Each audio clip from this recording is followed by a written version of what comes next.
All right. Hey, future IAS officers. Ready for a deep dive into something you'll definitely need to know for your mains exam. You bet. We're talking about the PM Cares Fund. Gonna unpack it all right here so you're prepped to write some awesome answers. Yeah, it's a pretty important topic, and knowing the ins and outs will be key for the UPSC. For sure. So, what exactly is the PM Cares Fund? Well, think of it like this. Back in 2020, when COVID hit, Right. they needed a way to gather resources quickly, like for a national emergency. So they set it up as a public charitable trust. Exactly, specifically to deal with emergencies like, well, the pandemic was the big one at the time. Makes sense. A national fund ready to go when disaster strikes. And to sweeten the deal, there are some attractive tax benefits for anyone who wants to donate. Oh, yeah, I remember reading about that. Like Yeah. a 100% tax exemption. You got it. Under Section 80G of the Income Tax Act, and get this, it even qualifies for corporate social responsibility contributions. No wonder it's raised a whopping 13,605 crores since it started. It's impressive, all right. But hold on, there's something else about the PM Cares Fund that reminds me of the PM's National Relief Fund, the PMNRF.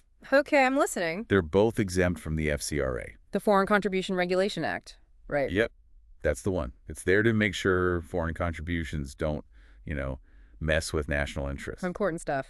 So both funds are exempt from it. Interesting. Well, and here's the thing. The PM Cares Fund also has this separate account specifically for foreign donations, just like the PMNRF. Huh.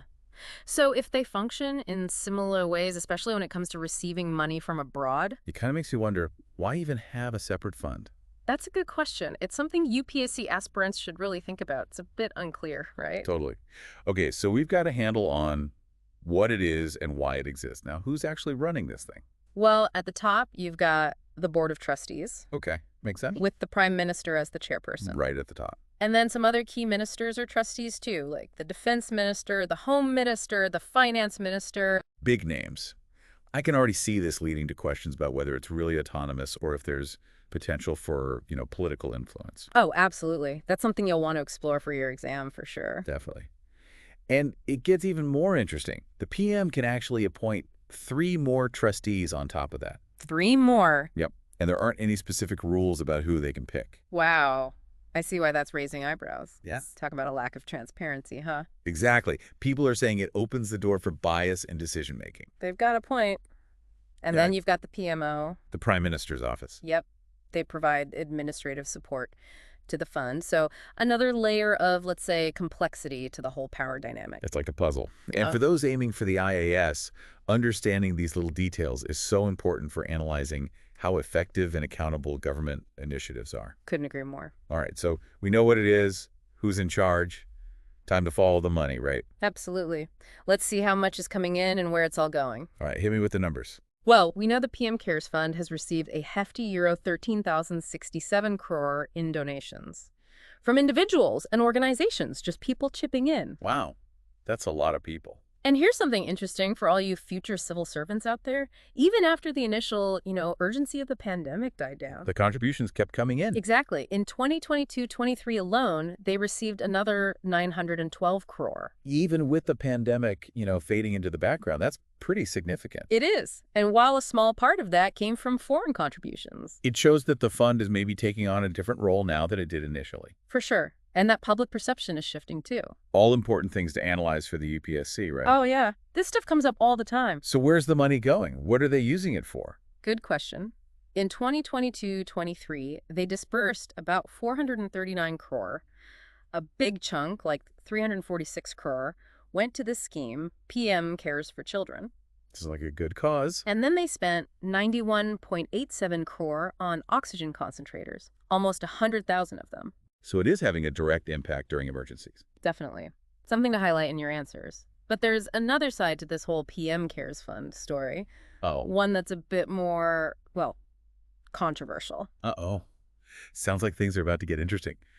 This is where it gets really juicy for those UPSC exams. All right, so you mentioned controversy. Let's get into it.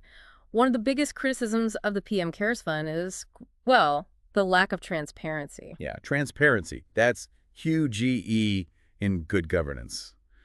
Something that comes up a lot in UPSC exams. So what exactly about the PM Cares Fund is making people raise those transparency red flags? Well, for one, it's not audited by the CAG. The Controller and Auditor General of India. That's the one. Which means there's no independent check on how they're managing the money. So no one from outside is looking over their shoulder. Yeah. That definitely raises some questions about accountability, right? Right. And to make things even less transparent, it's not covered by the Right to Information Act either. So citizens can't really find out what's going on with the fund's activities. Not easily, no. And that just adds to the whole lack of transparency issue. Makes sense. And for UPSC aspirants, this really highlights that tension between, acting fast in an emergency. Which the fund is supposed to do, right? Exactly. But also making sure there are checks and balances in place. Yeah. So it's not misused. It's a tricky balance. Efficiency versus accountability. Always a hot topic for those UPSC exams. Definitely. Okay, so we've got the transparency issue. What else is generating debate? Well, there's this whole duplicity of purpose argument. Duplicity of purpose. Okay, break that down for me. Basically, critics are saying the PM Cares Fund is redundant. Redundant. How so? Because we already have the PMNRF, the Prime Minister's National Relief Fund. Right, the existing one. Right. And they both do pretty much the same thing, provide relief in emergencies. They have the same tax benefits and exemptions. So It's like, why create a whole new fund when there's one already in place that seems to cover the same ground? exactly. That's the core of the duplicity of purpose argument. Is it really necessary? Or is it just confusing and a waste of resources? Classic UPSC debate fodder. Aspiring civil servants need to be ready to argue both sides of this, understanding why someone would say a dedicated fund is needed for certain emergencies, Yeah. but also being able to explain why others might see it as redundant. Couldn't have said it better myself. All right, ready for another controversial point? Hit me with it. It's about how they're actually using the money. Okay, so they've collected a ton of money. A lot of it's just sitting there. As of 2022-23, they had a closing balance of over 6,284 crore, unutilized. Whoa, that's a lot of cash just sitting around. Yeah. Especially when you think about all the needs in healthcare and other areas. Exactly. And that's what the critics are saying. Put that money to work. There are urgent problems to solve, people who need help. It does make you wonder, doesn't it? And speaking of unused money, didn't something happen with ventilators? Ah, you're talking about the 202 crore refund. Yeah, what was that all about? Well, they bought a bunch of ventilators that they ended up not needing, so they got a refund, which, sounds good on the surface, Oh, no. but it raised a lot of concerns about planning. Did they do their due diligence? Were they thinking things through properly? A lot of people saw it as a sign that maybe the fund's operations need more oversight. Yeah, definitely fueled those concerns. So we've got the transparency issues, the debate about whether it even needs to exist, and now questions about whether they're using the money effectively. A whole web of controversy surrounding this PM Cares Fund. And there's one more layer to unpack. We haven't even touched on foreign contributions yet. Oh boy, here we go. Geopolitics time. Definitely something UPSC aspirants need to be ready for. Okay, let's dive into this whole foreign contributions thing. Seems like a pretty big deal, especially for us, future diplomats and policymakers. Oh, absolutely. It's a sensitive topic, for sure. On the one hand, you've got this fund dedicated to helping India during emergencies. Sounds like a good cause, right? And accepting donations from other countries could, well, boost their resources. Makes sense. More money to help people in need.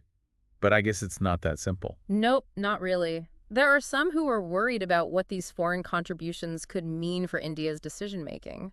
Like, could it open the door to outside influence? So it's not just about the money itself. It's about, India's independence on the world stage. Exactly. The concern is that accepting funds, especially from foreign governments or big organizations, might create a sense of obligation. Even if it's not intentional, it could subtly influence how India makes decisions about its own policies. Yeah, I see what you mean. It's like, could it make it harder for India to act in its own best interests if it feels beholden to these foreign donors? That's the big question. And it's something UPSC aspirants should definitely be thinking about. It's not just about whether it's legal to accept these contributions, it's about the bigger picture, the geopolitical implications. Analyzing those potential risks alongside the benefits of having more money for emergencies is key. It's a complex issue with a lot of layers. Totally. And that's exactly the kind of nuanced thinking that the UPSC loves to test. You got it. They want to see if you can critically examine these government initiatives, not just parrot back what you've read, look at the good and the bad, weigh the pros and cons. That's how you write a top-notch answer. So we've gone deep into the PM Cares Fund. We've looked at its purpose, how it's structured, the good it's done, and all the controversies swirling around it.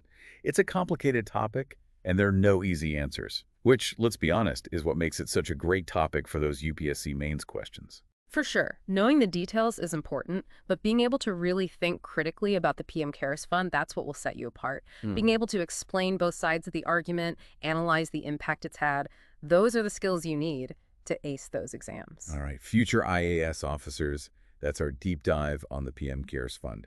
We've given you the knowledge, the tools, everything you need to tackle this topic head-on in your exams. But remember, don't just memorize. Think about what you've learned. Form your own opinions. That's what will make your answers stand out. Absolutely. The UPSC isn't looking for robots. They want to see that you can think for yourselves, that you can analyze information and draw your own conclusions. Keep learning, keep questioning, keep those critical thinking skills sharp. That's the key to success in these exams. And that's a wrap for today. We hope this deep dive has been helpful for all you future civil servants out there. If you liked it, hit that like button, subscribe to the channel, and share this with your fellow aspirants. We'll be back with more deep dives on all sorts of important topics, so stay tuned.